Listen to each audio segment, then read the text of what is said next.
మీకు semen analysis టెస్ట్లో infection అని వచ్చిందా? సో ఈ ఇన్ఫెక్షన్ వల్ల ప్రెగ్నెన్సీ రావడానికి ఏదైనా ప్రాబ్లం అవుతుంది అని భయపడుతున్నారా? సో చాలామంది ఈ క్వశ్చన్ ఉంటుంది, అంటే సెమెన్ అనాలిసిస్లో ఇన్ఫెక్షన్ ఉంది, ప్రెగ్నెన్సీ రావడానికి ప్రాబ్లం అవుతుందా అనేది. సో దీని గురించి నేను డిస్కస్ చేస్తాను ఈరోజు. నేను doctor Mrudula, senior consultant, 49 fertility centre, Secunderabad branch.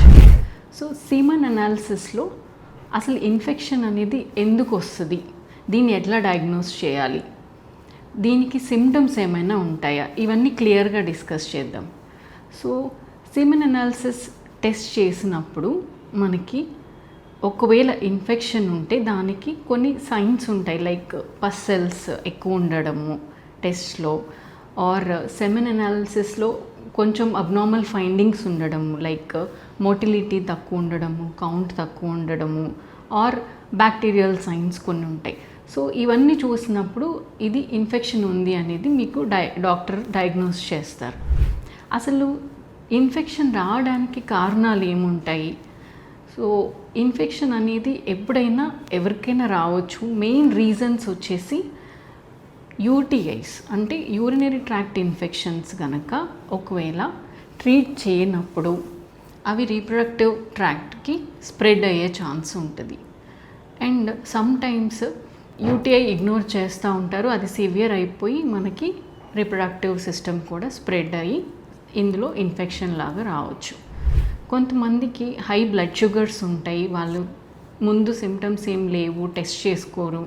So ప్రొలాంగ్డ్గా ఎక్కువ రోజులు హై బ్లడ్ షుగర్స్ ఉన్న వాళ్ళకి కూడా రిపీటెడ్గా ఇన్ఫెక్షన్స్ వచ్చే ఛాన్స్ ఉంటుంది.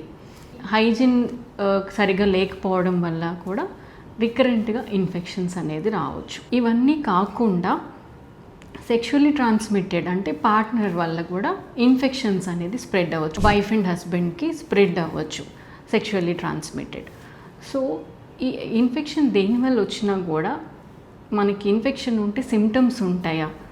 మోస్ట్ ఆఫ్ ద టైమ్స్ ఈ ఇన్ఫెక్షన్ అనేది సిమ్టమ్స్ ఏవి ఉండకపోవచ్చు. పేషెంట్స్లో నార్మల్గా ఉంటారు, ఏవి సిమ్టమ్స్ ఉండవు. ఓన్లీ మనం టెస్ట్ చేసినప్పుడు మాత్రమే అందులో తెలుస్తుంది ఇన్ఫెక్షన్ ఉన్నట్టు.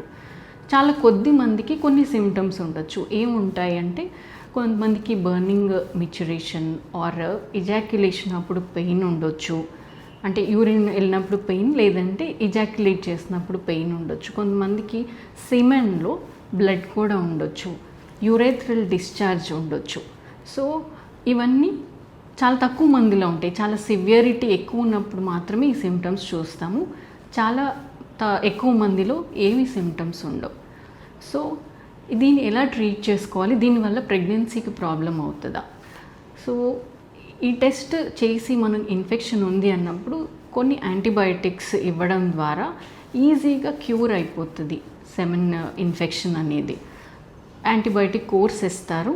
సో అది వాడి హైజీన్, నేను ముందు చెప్పిన, అంటే బ్లడ్ షుగర్స్ ఒకవేళ ఎక్కువ ఉంటే దాన్ని కరెక్ట్ చేసుకోవడం, ఇవన్నీ చేసుకోవడం ద్వారా ఈజీగా మీ ఇన్ఫెక్షన్ అనేది తగ్గిపోతుంది. దెన్ ఇన్ఫెక్షన్ వల్ల కనుక మీ కౌంట్ కానీ మోటిలిటీ కానీ ఎఫెక్ట్ అయ్యి ఉంటే ఇన్ఫెక్షన్ క్యూర్ అవుతా motility will improve, sperm count will improve, pregnancy chances కూడా ఇంప్రూవ్ అవుతాయి. బట్ ఎప్పుడైతే నెగ్లెక్ట్ చేస్తారో ఆ ఇన్ఫెక్షన్ పెరిగి ఇంకా స్పర్మ్ ఎఫెక్ట్ అయ్యాక ఈ ఇన్ఫెక్షన్ వల్ల ఏమవుతుందంటే ఆక్సిడేటివ్ డ్యామేజ్ పెరిగిపోయి స్పర్మ్కి ఇంకా ప్రాబ్లం పెరిగి ప్రెగ్నెన్సీ ఛాన్సెస్ అనేది ఇంకా తక్కువ అవ్వచ్చు. ఇంకొక మెయిన్ ఇంపార్టెంట్ థింగ్ సెమెన్ ఇన్ఫెక్షన్కి, ఇంకొక main important test semen culture అంటాం.